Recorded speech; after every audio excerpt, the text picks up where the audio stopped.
अस्सलाम वालेकुम सब देखने और सुनने वालों को बिस्पाल की तरफ से खुशामदीद। आज आपको बताऊंगा कि तुर्की में करंट इकोनॉमिकल सिचुएशन क्या है और गवर्नमेंट ऑफ तुर्किया है जो सेंट्रल बैंक है वो क्या डिसीजन करने जा रहा है। मरकज़ी बैंक की शरह सूद में कमी, क्या मकान और कार की कीमतें बढ़ेंगी। हाल ही में मरकज़ी बैंक की शरह सूद में कमी की खबरें ज़ेर गौर हैं, लेकिन अगर शरह सूद कम हो जाती है तो क्या घर और गाड़ी की कीमतें बढ़ जाएंगी।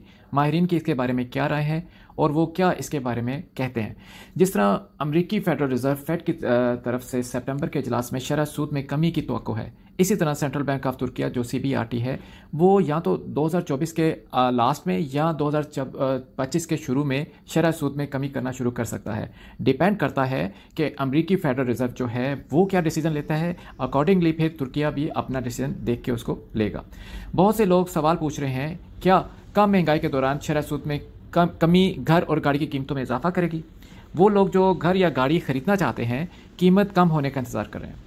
यहाँ पर तुर्किया में मोस्टली जो तुर्किश पीपल हैं ये कोई भी प्रॉपर्टी लेते हैं, गाड़ी लेते हैं तो ये बैंक से ही लोन लेके ये सारी ट्रांजैक्शन करते हैं, अपने एसेट्स जनरेट करते हैं, बनाते हैं। और ऑब्वियसली इनकी सारी परचेजिंग जो है इस पर डिपेंड करती है कि उन्हें अगर वो बैंक से इंटरेस्ट लेते हैं तो उन्हें इंटरेस्ट रेट कितना पे करना पड़ेगा। तो अगर तो इंटरेस्ट रेट कम हो जाता है तो ऑब्वियसली घर और गाड़ी की जो प्राइसेस हैं और उनकी मार्केट बहुत बेहतर हो जाएगी। आगे चल के मज़ीद डिटेल आपके साथ और स्टैटिक्स भी शेयर करता हूँ। माहिरीन के मुताबिक कम शरह सूद ने घर और गाड़ियों की कीमतों में इजाफा किया है, ताहम ये मार्केटें अभी तक स्टक हैं और जमूद का शिकार हैं। शरह सूद में आहिस्ता आहिस्ता कमी से मार्केट पर बड़ा असर नहीं पड़ेगा, लेकिन तुर्की के मरकज़ी बैंक CBRT के सूद के फैसलों की प्रेडिक्शन जो होती है उसको मुश्किल करार देते हुए माहिरीन ये कहते हैं कि हमारे यहाँ सूद को अब शरह मुबादला की तरह कंट्रोल किया जा रहा है, इसलिए इसे बतदरीज यानी आहिस्ता आहिस्ता कम किया जाना चाहिए। अगर आहिस्ता आहिस्ता 2 पॉइंट की शक्ल में कम किया जाए तो मार्केट पर कोई बड़ा असर नहीं पड़ेगा और इकनॉमिकली सिचुएशन भी बेहतर हो जाएगी। उन्होंने इस बात पर भी जोर दिया कि मार्केट सिर्फ शरह सूद में कमी से बहाल नहीं होगी, तुर्की को मौजूदा पूरे निज़ाम को रिफॉर्म करने की ज़रूरत है और इसकी बड़ी शदीद ज़रूरत है। उन्होंने मज़ीद ये कहा कि तुर्की अभी बड़ी क्रिटिकल सिचुएशन में से गुजर रहा है। बेहतरीन नताइज हासिल करने के लिए और इन ख़तरात को कम करने के लिए इसको कुछ ऐसे डिसीजन करने पड़ेंगे जिससे यह अपने इंटरेस्ट रेट को भी कंट्रोल कर सके, बजाय कि ऊपर जाने की इसको नीचे लेके आए और अपनी इकनॉमिकली जो सिचुएशन है इसको मज़ीद स्टेबल कर पाएगा। इसी तरह जो हमारे एक्सपर्ट हैं एसोसिएट प्रोफेसर डॉक्टर अतले मुराद, उन्होंने भी इस बात पर जोर दिया कि तुर्की में इस वक्त हकीकी शरह सूद बहुत ज़्यादा है और सूद की शरह जल्द कम होने की कोई तवक्को भी नहीं है। उन्होंने कहा कि तुर्की को अब भी डिपॉजिट्स पर ज़्यादा सूद मिल रहा है। कोई तुर्किश जिसके पास कुछ पैसे हैं ऑब्वियसली वो बैंक में पैसा रख देता है तो उससे उसको ज़्यादा प्रॉफिट होता है। अगर किसी ने को घर या गाड़ी लेने तो वो अगर बैंक से पैसे लेगा तो उससे फिर और ज़्यादा सूद या इंटरेस्ट बैंक को देना पड़ेगा, तो वो उसे बियर नहीं कर पाता, वो उसे अफोर्ड नहीं कर पाता। तो वो बैंक से वो पैसे बजाय कि उसके पास बैंक से ले, वो बैंक में जिन लोगों के पास पैसे हैं वो डिपॉजिट करके वहाँ से अच्छा खासा इंटरेस्ट कमा रहे हैं। और मरकज़ी बैंक तेज़ी से शरह सूद में कमी नहीं करेगा, इसमें काफ़ी वक्त लगेगा।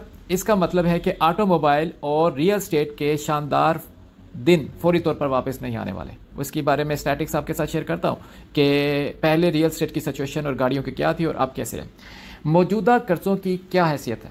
अब मैं आपको ये बताने चाह रहा हूँ कि अभी कोई बंदा गाड़ी लेता है, घर लेता है या कोई मतलब कंज्यूमर लोन है तो उस पर अभी इंटरेस्ट रेट कितना है। मरकज़ी बैंक के आदाद शुमार के मुताबिक इस वक्त हाउसिंग कर्ज़ों पर शरह सूद जो है वो 43.48 है, ठीक है जी, और गाड़ियों पर 49.60 है और सार्फिन के कर्ज़ों पर शरह सूद 72.24 है। अब देखें एक बंदा जो इतना इंटरेस्ट रेट कैसे दे सकता है, वो फिर वो नहीं लेगा, बैंक से कर्जा नहीं लेगा। 72.24% इज़ अ ह्यूज परसेंटेज। 4 साल कबल एक कंपैरिजन देता हूँ, 4 साल कबल 2020 में हाउसिंग लोन पर सूद की शरह थी 9.99%, ऑटो पर थी, ऑटो लोन मतलब गाड़ियों के लिए 12.42% और कंज्यूमर लोन जो है इस पर 13.41% थी। हाउसिंग सेल्स और क्रेडिट का इस्तेमाल, एक ये भी कंपैरिजन देख लेते हैं कि हाउसिंग सेल किस वक्त ड्रॉप हुई और एक ओवरऑल सेल पे ऐसे कितने लोग हैं जिन्होंने बैंक से क्रेडिट लेके अपना घर लिया या गाड़ी ली। हाउसिंग सेल्स के आदाद शुमार के मुताबिक ये पता चलता है कि 2020 जब शरह सूद कम थी, 2013 और 2023 के दरमियान घरों की फ़रोख्त का एक पीक सीज़न था, पीक साल था और 2020 से पहले 7 महीनों के दौरान घरों की कुल फ़रोख्त टोटल जो घर सोल्ड हुए वो 8,54,126 तक पहुँच गए। जिसका 46% क्रेडिट पर मबनी था। आलमोस्ट अगर आप कहें कि अगर राउंड फिगर लें, अगर 8.5 लाख घर सेल हुए हैं तो उसमें से 46% ऐसे लोग हैं जिन्होंने बैंक से पैसे लेके और अपने घर खरीदे।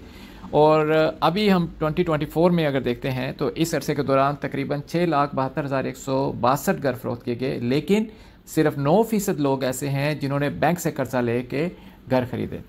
तो अब लोग क्या कर रहे हैं, लोग प्रेफरेंस दे रहे हैं कि बजाय बैंक से पैसे लें, वो ऐसे लोग जिनके पास पैसा है वो बैंक में पैसा रखना शुरू कर दिया। और बस ये थोड़ी सी इन्फॉर्मेशन थी जो आपके साथ शेयर कर दी।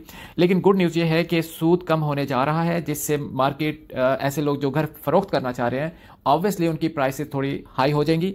जब सूद कम हो जाएगा तो फिर लोग बैंकों की तरफ भागेंगे और उससे कर्जा लेके घर खरीदेंगे। जब मार्केट तेज़ होगी तो ऑब्वियसली प्राइसेस भी ऊपर जाते हैं। ये डिमांड और सप्लाई का एक रूल अप्लाई हो जाता है, उसके मुताबिक फिर ये एक छोटी सी न्यूज़ थी जो आपके साथ शेयर कर दी। बाकी अल्लाह पाक सबको अपनी हिफ्ज़-ओ-अमान में रखें। इंशाल्लाह फिर मिलते हैं नेक्स्ट वीडियो में। अल्लाह हाफिज़।